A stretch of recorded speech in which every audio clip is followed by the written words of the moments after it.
राधे राधे दोस्तों, जय श्री कृष्ण। तो आइए श्रवण करते हैं श्रावण मास में 16 सोमवार व्रत कथा। एक बार शिव जी और माता पार्वती मृतलोक पर घूम रहे थे। घूमते घूमते वे विदर्भ देश के अमरावती नामक नगर में आए। उस नगर में एक सुंदर शिव मंदिर था, इसीलिए महादेव जी पार्वती जी के साथ वहां रहने लग गए। एक दिन बातों बातों में पार्वती जी ने शिव जी को चौसर खेलने के लिए कहा। शिव जी राजी हो गए और चौसर खेलने के लिए गए। उसी समय मंदिर का पुजारी दैनिक आरती के लिए आया। पार्वती ने पुजारी से पूछा, बताओ हम दोनों में से चौसर में कौन जीतेगा। वे पुजारी भगवान शिव का भक्त था और उसके मुख से तुरंत निकल पड़ा, महादेव जी जीतेंगे। चौसर का खेल खत्म होने पर पार्वती जी जीत गई और शिव जी हार गए। पार्वती जी ने क्रोधित होकर उस पुजारी को श्राप देना चाहा, तभी शिव जी ने उन्हें रोक दिया और कहा कि ये तो भाग्य का खेल है, उसकी कोई गलती नहीं है। फिर भी माता पार्वती ने उस कोढ़ी होने का श्राप दे दिया और उसे कोढ़ हो गया। काफी समय तक वो कोढ़ से पीड़ित रहा। एक दिन एक अप्सरा उस मंदिर में शिव जी की आराधना के लिए आई और उसने उस पुजारी कोढ़ को देखा।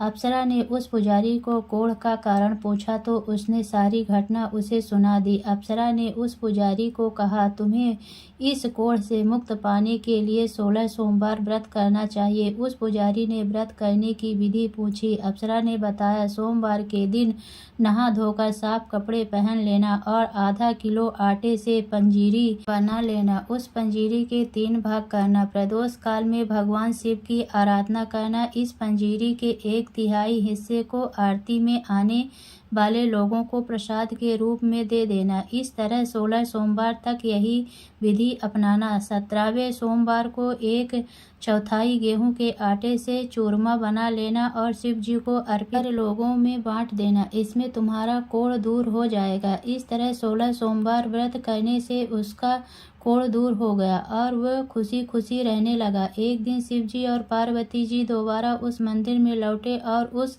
पुजारी को एकदम स्वस्थ देखा। पार्वती जी ने उस पुजारी से स्वस्थ लाभ होने का राज पूछा। उस पुजारी ने कहा उसने 16 सोमवार व्रत किए जिससे उसका कोढ़ दूर हो गया। पार्वती जी इस व्रत के बारे में सुनकर बहुत प्रसन्न हुई। उन्होंने भी ये व्रत किया और इससे उनका पुत्र वापस घर लौट आया और आज्ञाकारी बन गया। कार्तिकेय ने अपनी माता से उनके मानसिक परिवर्तन का कारण पूछा जिससे वे वापस घर लौट आए। पार्वती ने उन्हें इन सब के पीछे 16 सोमवार व्रत के बारे में बताया। कार्तिकेय यह सुनकर बहुत खुश हुए। कार्तिकेय ने अपने दूर गए ब्राह्मण मित्र से मिलने के लिए उस व्रत को किया और 16 सोमवार होने पर उनका मित्र उनसे मिलने वापस लौट आया। उनके मित्र ने इस राज का कारण पूछा तो कार्तिकेय ने 16 सोमवार व्रत की महिमा बताई। यह सुनकर उस ब्राह्मण मित्र ने भी विवाह के लिए 16 सोमवार व्रत रखने के लिए विचार किया। एक दिन राजा अपनी पुत्री के विवाह की तैयारियां कर रहा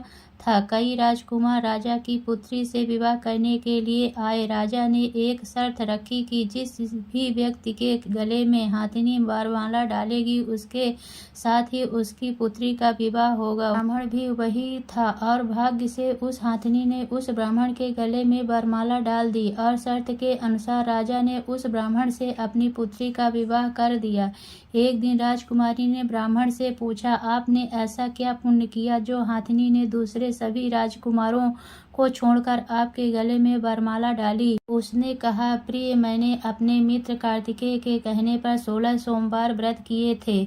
उसी के परिणाम स्वरूप तुम लक्ष्मी जैसी दुल्हन मुझे मिली। राजकुमारी यह सुनकर बहुत प्रभावित हुई और उसने भी पुत्र प्राप्ति के लिए 16 सोमवार व्रत रखा। फलस्वरूप उसके एक सुंदर पुत्र का जन्म हुआ और जब पुत्र बड़ा हुआ तो पुत्र ने पूछा, माँ, आपने ऐसा क्या किया जो आपको मेरे जैसा पुत्र मिला। उसने भी पुत्र को 16 सोमवार व्रत की महिमा बताई। यह सुनकर उसने भी राजपाट की इच्छा के लिए ये व्रत रखा। उसी समय एक राजा अपनी पुत्री के विवाह के लिए वर तलाश कर रहा था तो लोगों ने उस बालक को विवाह के लिए उचित बताया। राजा को उसकी सूचना मिलते ही उसने अपनी पुत्री का विवाह उस बालक के साथ कर दिया। कुछ सालों बाद जब राजा की मृत्यु हुई तो वे राजा बन गया, क्योंकि उस राजा के कोई पुत्र नहीं था। राजपाट मिलने के बाद भी सोमवार व्रत करता रहा। एक दिन 17वें सोमवार व्रत पर उसकी पत्नी को भी पूजा के लिए शिव मंदिर आने को कहा, लेकिन उसने कुछ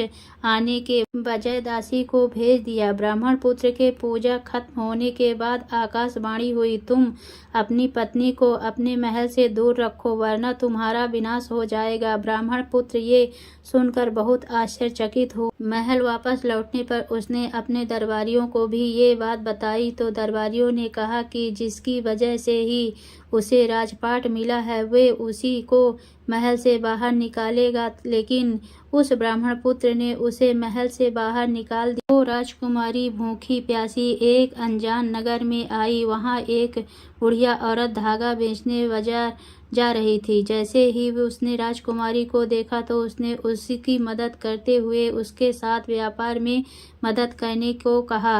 राजकुमारी ने भी एक टोकरी अपने सर पर रख ली। कुछ दूरी पर चलने के बाद एक तूफान आया और वो टोकरी उड़कर चली गई। अब वो बुढ़िया औरत रोने लग गई और उसने राजकुमारी को मनहूस मानते हुए चले जाने को कहा। उसके बाद वे एक तेली के घर पहुंची। उसके वहां पहुंचते ही सारे तेल के घड़े फूट गए और तेल बहने लग गया। उस तेली ने भी उसे मनहूस मानकर उसको वहां से भगा दिया। उसके बाद वे एक सुंदर तालाब के पास पहुंची और जैसे ही पानी पीने लगी उस पानी में कीड़े चलने लगे और सारा पानी धुंधला हो गया।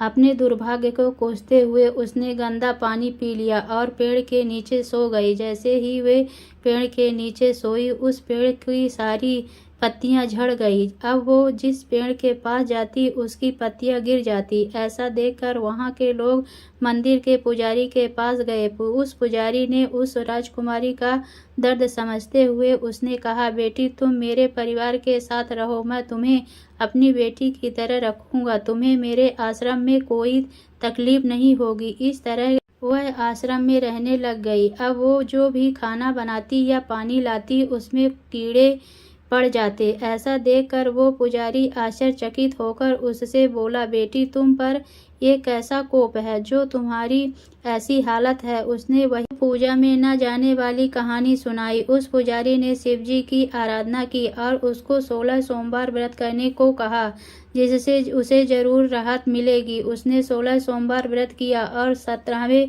सोमवार पर ब्राह्मण पुत्र उसके बारे में सोचने लगा, वह कहाँ होगी, मुझे उसकी तलाश करनी चाहिए। इसीलिए उसने अपने आदमी भेजकर अपनी पत्नी को ढूंढने को कहा। उसके आदमी ढूंढते ढूंढते उस पुजारी के घर पहुंच गए और उन्हें वहां राजकुमारी का पता चल गया। उन्होंने पुजारी से राजकुमारी को घर के जाने को कहा, लेकिन पुजारी ने मना करते हुए कहा, अपने राजा को कहो कि खुद आकर इसे ले जाएं। राजा खुद वहां पर आया और राजकुमारी को वापस अपने महल लेकर आया। इस तरह जो भी यह 16 सोमवार व्रत करता है उसकी सभी मनोकामनाएं पूरी होती हैं। तो बोलिए भोले बाबा की जय।